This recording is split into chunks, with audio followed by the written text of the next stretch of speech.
I'd like to go ahead and start today's. I want to first of all acknowledge the regular season championship.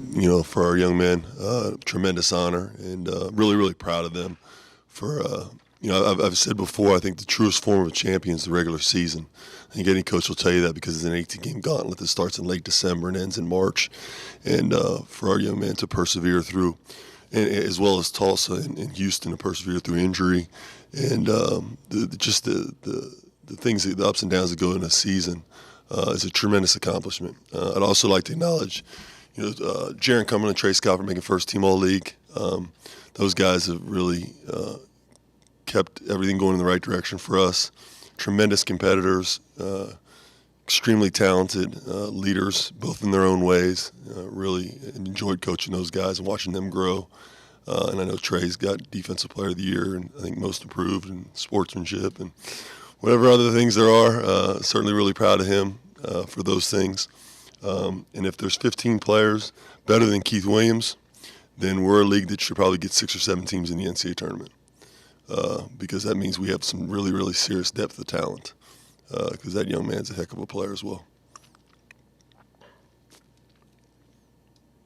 What did it mean to you personally, to earn that share of the regular season conference title in your first year, the first since Ted Baker in 1966? Yeah, that's what we do it. We play to win championships, and that's the standard here at the University of Cincinnati. And for us to get a regular season title like that is really, really important. Number one seed is also really, really important in terms of what we want to accomplish this weekend. And the conference tournament's obviously extremely important to us as well. And I understand why it is in terms of the NCAA and March Madness and the marketing that goes into it. But again, coaches will tell you that regular season title is very meaningful, and that's why coaches do what they do in terms of cutting down nets, even if it may be coming back home and doing it or doing different things to acknowledge it, because your young men really have to fight through a lot to accomplish it. Have you ever had an experience where you win it basically the next day, that it's not something you could celebrate after the game on Saturday? Yeah, I think we won 2 regular season titles and a conference title the last 3 years at Northern, and I think we won those on the road. We came back home, but it was the same day. It wasn't the next day. Did you do anything special when you came in this week after winning? Just acknowledged it. We didn't do anything special. It was the day we had the Sunday was the day off, and so we it was just kind of weird timing on it in terms of coming back Monday. But I texted the entire team Sunday night, and we were treating that game as a championship. We may not look like it for most of the game, but we were treating it as such, and we acknowledged it via some phone conversations and texts on Sunday night and as a team on Monday. What makes Trey such a good defensive player? I think he's versatile. He can guard multiple positions. He's intelligent, and he's long and athletic. His feet are really good. I played for Coach Donovan in college, and he used to say that defense was all about heart, but I disagreed because I had really slow feet. So I think you also got to have the athleticism to be able to guard, and he guards multiple people. Usually takes the other team's most important guy from the 4 to 3 spot. So I think those are probably the main things. When you first got here, did you think Trey could be as good as a defensive player as he turned out to be this year? Well, it's actually at the beginning of the year we talked about averaging double-digit rebounds and being Defensive Player of the Year. Those are 2 of our goals, Trey and I, in our conversations. So he certainly accomplished those. Is that going to encourage you to maybe have some really lofty goals next year? Yeah. I'll have Trey Scott next year and Jaron Cumberland, but no question. The most improved in sportsmanship, defense obviously kind of this year. It seems like those 2 things might potentially have an impact on next year, whether it was the guys already on the team or just players coming in and seeing what a guy like him was able to accomplish. Yeah, I think majority of our guys got better as the season went on. That's a credit to them as individuals and a credit to our assistant coaches and the work that they do with them on a consistent basis, and their position coaches in terms of the consistent work that's put in and what's put in front of them, and them taking advantage of that time with the coaching staff. Is there any of those 3 that you feel like you're most proud of or is most important? Well, obviously, I think Defensive Player of the Year is awfully important. That's something we talk about on a regular basis, that we've got to – you can't be Defensive Player of the Year unless your team has a fairly high ranking defensively. And I know we had a lot of slippage here last month defensively, but hopefully that moniker will push him forward to play even better defense this weekend. Can you describe just the transition that Trey Scott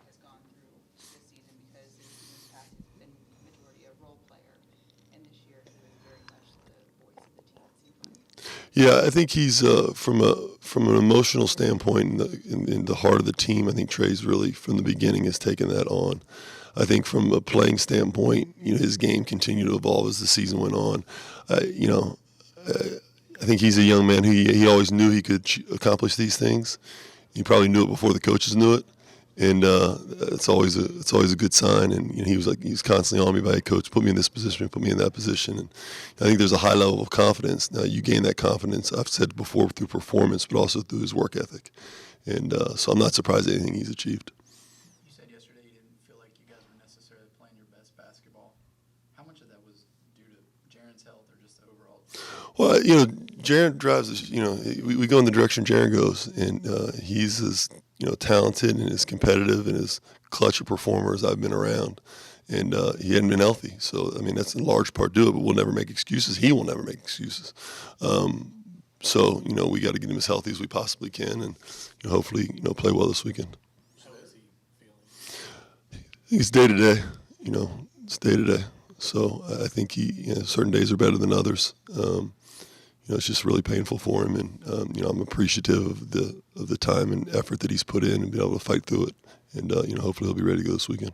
Is there anything that you said to Jaren before conference play started? Because his numbers have obviously gone up since non-conference play. Did you say anything to him or try to get him going? And he's ultimately been great in conference play. Yeah, I think he's been one of the best players in the league, if not the best player in the league.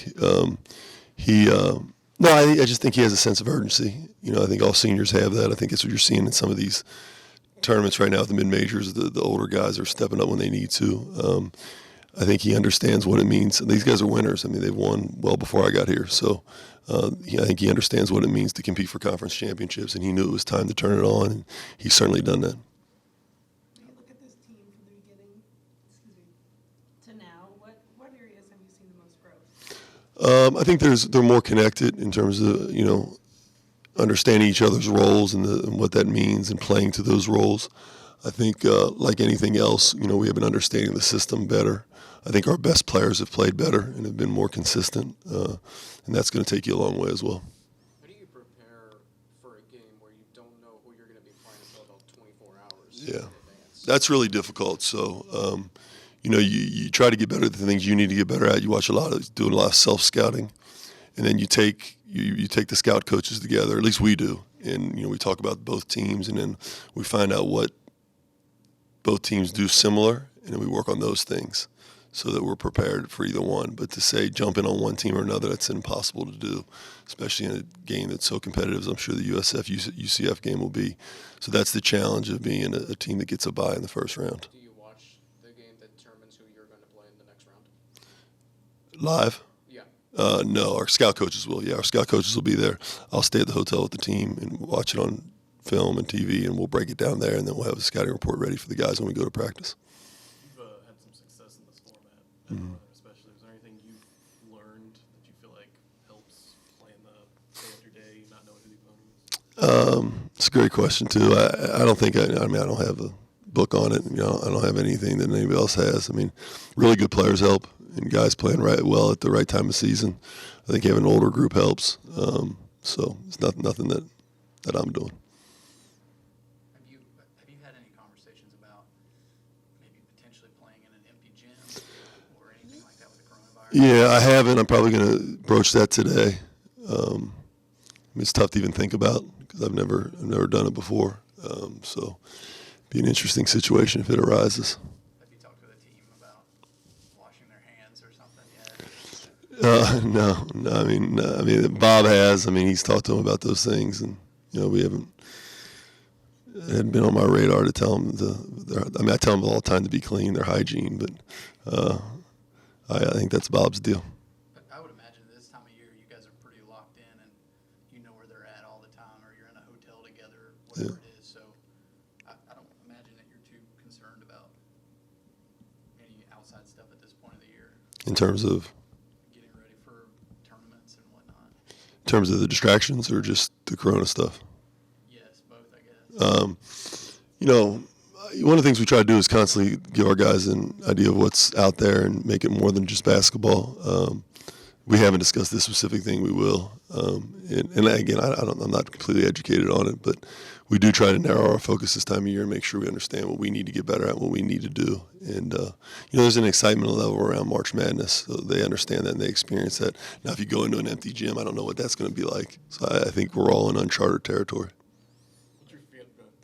It sounds almost like it would be an open gym type of feel, that there were no fans there. Yeah. You guys on. Yeah, that's the case. The coaches can stay home. It's going to be an open gym.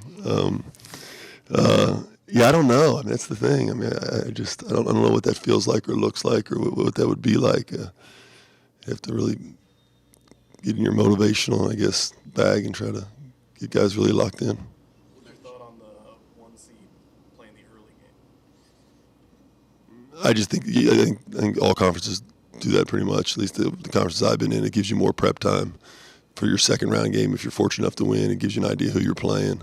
It just gives you more of a broad view of the bracket and puts yourself in position to, maybe gain a few hours of preparation. And if some coaches don't like playing the early game, it sounds like you don't mind doing that if it helps you. Yeah, I don't really. Me complaining about anything isn't going to do any good. That's one thing I've learned. I don't have nearly enough wins to move the needle on complaining about anything, so to do it would be a waste of my time. You mentioned Monday that your practice time has been shorter recently as we get towards the postseason play. How do you guys are going to practice down in Dallas in between games, if at all? Yeah, so we'll practice there tomorrow afternoon after we find out who our opponent is. And then after that, they become glorified walkthroughs. I mean, you can't really do a whole lot if you're fortunate enough to advance. It really becomes just about prep and about, what are you going to do schematically instead of necessarily, banging bodies and going live in practice. How do you prepare for an opponent 1 day in advance when only 1 day to prepare? Well, you got to have great assistants who do their advanced scouting and make sure they're fully prepared. And then you as a coach have to take everything and you have to really streamline it to the players and be very detailed and really, you may know them at 100%, but the players can only need to know so much because you can't overwhelm them with information. That you're not sleeping much during Oh no, yeah, 3 games in 3 nights. If you're fortunate enough to do it, you're just playing off fumes. Yeah, I mean, you don't sleep at all.